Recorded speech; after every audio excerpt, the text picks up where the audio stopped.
बाक्सानि सालबारि बाजाराव 6 साननि मेहेरगोनां हाबाफारिजों 90थि श्री श्री बिमा माइनाव फुजा खुंफुंनो लाहार फाहार।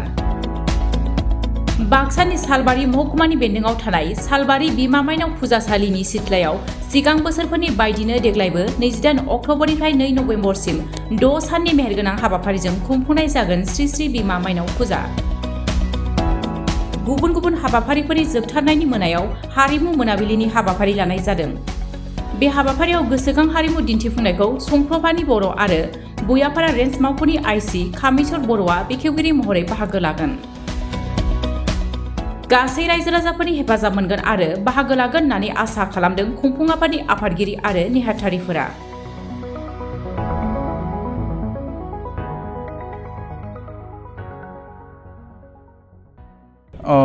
जों बोसोरफ्रोमबो जोंनि सालबारि बिमा माइनाव कमिटिनिफ्राय खुंबोनाय बायदि बे बारावबो जोङो गाजा गोमजायै 6 दिन हाबाफारिजों खुंनो लाहार फाहार खालायदों।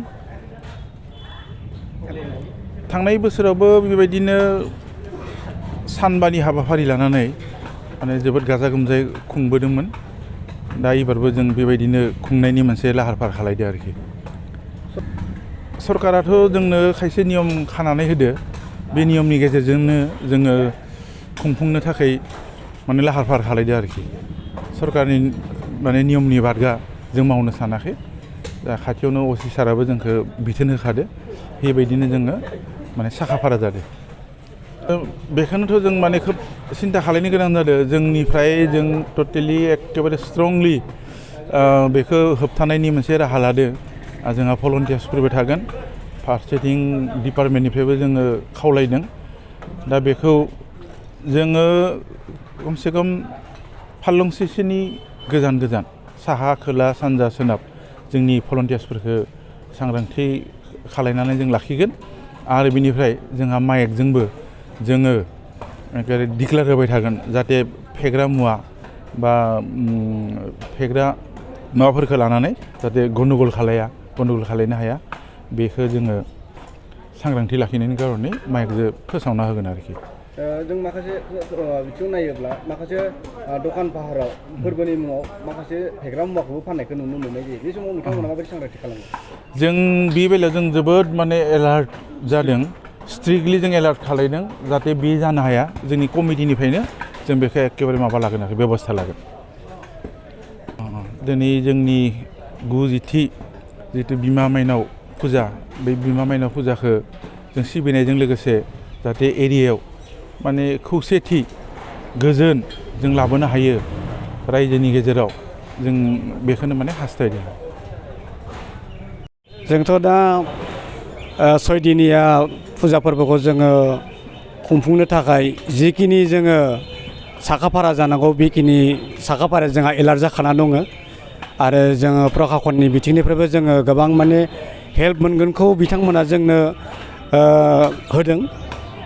बे हिसाबै जोङो दा बे 6 दिनिया जोंनि श्री श्री बिमा माइनाव फुजा खुंफुंनायाव जोङो साखाफारा जाखानानै दं होननानै जोङो नोंथांमोननो बे चेनेलनि दारै जों फोसावनाय जादों आरोखि।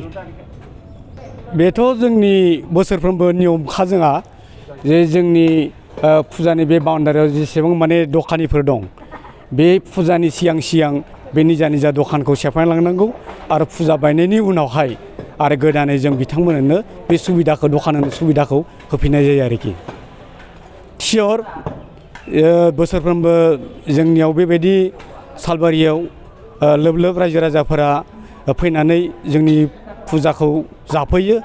आरो बेबायदि लोब लोब फैनानै जोंनि बे फुजा कमिटिनि जिखिनि मावसोम सोद्रोमाफोर दं, बिथांमोननि गोसोखौ बा जोंनि गोसोखौ थुलुंगा होफैयो आरोखि रायजो राजाफोरा फैनानै।